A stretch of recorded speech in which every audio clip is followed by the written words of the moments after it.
경기도 수원시의 한 가정집. 이곳에 전세로 살고 있다는 결혼 17년차 주부 전윤희 씨. 신혼 때는 처음엔 전세를 살다가 이제 내 집을 사서 한 4년 정도 살았어요. 제가 이제 2014, 15년도에 어쨌든 돈이 필요했기 때문에 집을 판 거죠. 하지만 집을 팔자마자 천정부지로 치솟은 집값. 나중에는 막 영끌해서 사시는 분도 계시더라고요. 저는 그래서 불안했어요. 아, 왜 내가 집을 이제 어쨌든 다시 사야 되는데 못 사는 거 아닌가. 그런데 집값이 다시 급락하면서 고민이 시작됐답니다. 얘기를 들어보면 여기저기 들어보면 집값 좀 떨어질 것 같으니까 좀 기다려봐라. 또 다른 사람은 지금이 때다. 지금이 때다. 알쏭달쏭 상반된 이야기들 때문에 매일같이 부동산에 출근한다는데 부동산 경기 전체가 주춤한 상태이기 때문에 21년도 8월 달이 고점이죠. 2023년 3, 4월 초에 이게 저점으로 떨어졌다가 11월 달에서 12월 달에 조금 올랐다가 지금은 정체되어 있는 상태. 대체 집값은 다시 오를까요? 아니면 또 떨어질까요? 판단하기 어려운 요즘. 여기저기서 들려오는 집값에 대한 풍문, 그것이 알고 싶다. 그래서 준비했습니다. 물론 예측이 쉽지는 않지만 앞으로 부동산 시장이 어떻게 흘러갈지 제대로 분석할 필요가 있겠죠. 이게 정상적인 시장은 아니잖아요. 전 세계 이런 나라는요, 아주 초창기 개발부터 한 국가밖에 없어요.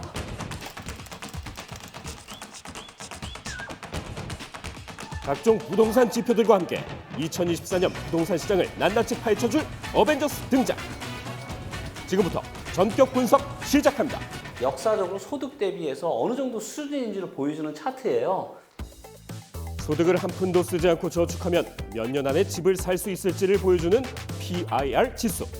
서울 지역의 20년간 평균치는 16년 정도인데요. 그런데 2015년부터 점점 수치가 오르기 시작하더니 최고치가 무려 28년을 기록했습니다. 현재 수치가 22 정도 됩니다. 그럼 내 소득의 40%를 한다고 했을 때 이 22년이라는 수치는 얼마로 바뀌냐면 보통 35에 내가 집을 산다고 하면 55년을 갚아야 되는 거예요. 그럼 55년이면 몇 살이죠? 거의 90살입니다. 너무나도 소득 대비해서 서울의 아파트 가격이 비싸다. 그래서 지금 이렇게 거래량이 없는 거죠. 자, 그럼 수도권의 통합 아파트 거래량을 한번 볼까요? 거의 20년 동안 평균 거래량이 대략 2만 건 정도 돼요. 그래서 이게 이제 많으면 이렇게 이제 5만 5천 건이 넘는. 거래량이 계속해서 늘었다 줄었다를 반복하면서 이전에도 몇 번의 침체기가 찾아왔는데요. 자, 이러면서 이런 거래가 이렇게 나타났었는데 하지만 코로나 이후 거래량이 급격히 떨어지면서 지금까지 지지부진한 거래량을 이어가고 있죠. 특례 보금자리 론이니 신생아 특례니 아무리 지금 수요를 지금 끌어올리려고 해도 2년 반 정도라는 엄청난 기간 동안에 거래량이 한 번도 이렇게 튀지를 못했어요. 이렇게 오랜 기간 거래가 얼어붙었을 때가 역사적으로 있었냐? 단 한 번도 없었습니다. 지금의 부동산 시장에선 수요가 거의 없다는 게 첫 번째 포인트. 집값이 너무 과도하게 올랐잖아요. 코로나건 금리 인하건 어쨌든 여러 가지 이유로 집값이 폭등했는데 감당해낼 수 있는 수요가 아니라는 거죠. 서울의 아파트 구입 물량 지수를 보면 약 10년 전엔 중위소득자도 대출을 받으면 서울에 있는 아파트 100채 중 약 30채를 살 수 있었는데 그런데 그 수치가 점점 줄어들더니 이젠 3채밖에 살 수 없는 상황이 돼버렸죠. 그러니까 내가 마음만 먹으면 30채 중에 고를 수 있었다고요. 근데 지금 3채밖에 안 남았다고요. 고를 수 있는 게.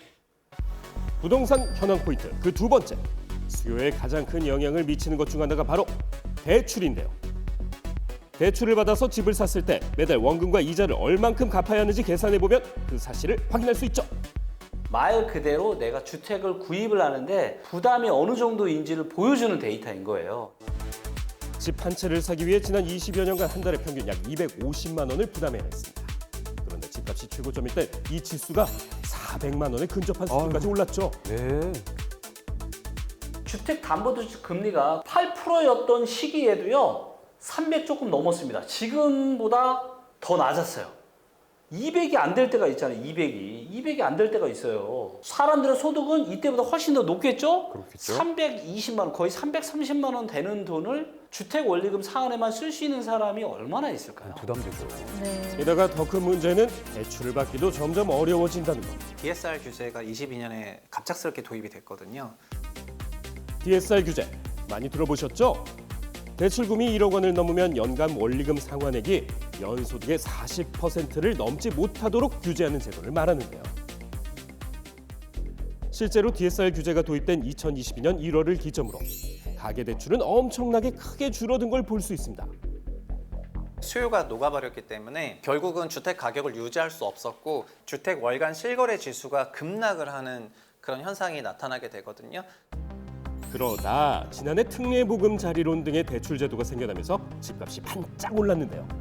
그리고 작년 4분기부터 다시 주택 가격이 하락세로 전환하는 것을 보실 수가 있는데 이거는 정부 당국에서 작년 10월부터 50년 만기 주담대 상품을 하지 못하도록 규제했기 때문이고 특례 보금자리론에 대한 그런 조기 소진이 있었기 때문에 가계대출 증가세가 이렇게 바로 감소를 했고요. 우리는 항상 금리만 보고 있는데 금리만큼 중요한 것이 주택과 관련한 대출 제도가 더 중요하다고 이렇게 말씀을 드리겠습니다. 정말 중요한 지금 포인트 하나가 있는데요. 바로 스트레스 DSR입니다. 뭐죠? 스트레스 DSR 들어보셨나요? 스트레스를 주는 금리를 부과하겠다라는 거예요. 은행이 돈을 내줄 때부터 일정 수준의 가산금리를 더해서 높아진 금리로 무한정 이자가 불어나는 걸 막기 위해 일정 수준의 금리를 추가로 더해 부실 위험을 줄이겠다는 건데요. 따라서 전체 대출 한도는 더 줄어들게 되죠. 예를 들어 연소득 1억 원인 사람에게 스트레스 DSR로 1.5% 금리까지 더해지면 기존에 받을 수 있던 대출액에서 1억 원 이상 한도가 줄어들 수 있다는 얘기입니다. 그렇게 되면 신용대출, 주택담보대출 전부 다 엮어서 내 연봉만큼 한도가 줄어들어요. 결국 대출 한도가 줄어들면 본인이 매수할 수 있는 그런 주택의 가격군도 내려가게 되거든요. 그러면 집을 살 수 있는 사람이 더 많이 늘겠어요? 줄겠어요? 줄겠죠. 사려는 사람은 없으니까 거래는 없고 팔려고 내놓은 지금 매물량은 역사상 가장 많아요. 서울 아파트 매도 물량을 한번 볼까요? 21년도부터 매도 물량은 꾸준히 증가해 역대 최고치를 기록했죠. 아파트의 가격을 결정하는 공급은 건설사가 짓는 아파트가 아닙니다. 집값을 결정하는 공급은 집을 갖고 있는 사람들이 시장에 내놓는 매물의 양이에요. 살 수 있는 수요는 감소한 상황에서 누가 지금 아파트를 팔지? 왜 팔지? 이 원인을 알아야 이 현상이 추세적으로 이어질 건지 그리고 매도 물량이 지속적으로 증가한지를 판단할 수 있겠죠. 집을 파는 사람 중 60세 이상의 비중은 꾸준히 늘고 있는데요. 그게 무슨 뜻이냐 하면 장기 보유자와 그리고 고령 세대가 많다는 겁니다. 장기로 아파트를 보유하고 있다는 말은 뭐냐면 그만큼 가격이 상승폭이 굉장히 컸어요. 다른 연령대에 비해 60대 이상은 보유하고 있는 자산에서 부동산이 차지하는 비율이 훨씬 크기 때문.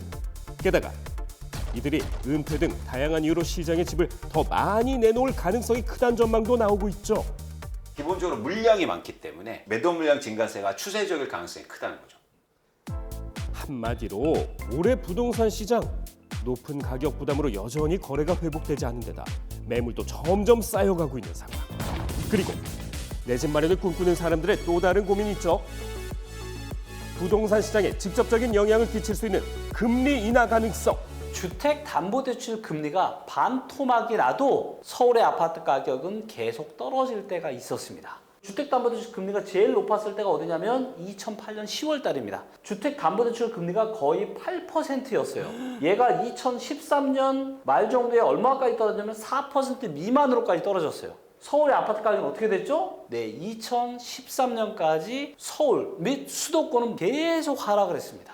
거기에는 금리보다 훨씬 더 중요한 요인이 있기 때문에 그렇습니다. 얼마나 그 지역의 부동산 가격이 거품이 있냐 없냐가 훨씬 더 중요하다는 거죠. 못 사는 게 아니고 안 사는 거야. 그러면 집값 금리 인하가 영향을 주겠죠, 수요에.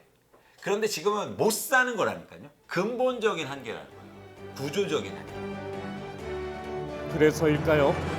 한 조사에 따르면 올해도 집값은 계속 하락할 거란 의견이 많습니다. 가장 좋은 시점은 집값이 하락하면서 거래량이 추세적으로 증가할 때가 내 집 마련하기 좋은 시점이라고 보고 있고요. 그게 이제 여러분들이 떡국 한 2번 정도 드실 정도 안에 아마 오지 않을까 그렇게 예상하고 있습니다. 물론 앞으로 시장이 어떻게 변할지 정확히 예측하는 건 쉽지 않습니다. 하지만 관심을 가지고 이런 통계들을 찾아보며 시장의 흐름을 꾸준히 공부하고 분석하는 게 중요하다는 얘기입니다. 이제 부동산 지표나 이런 게 되게 객관적일 것 같아서 되게 도움이 될 것 같은데 근데 제가 어쨌든 더 잘 보려면 공부를 좀 더 해야 될 것 같아요.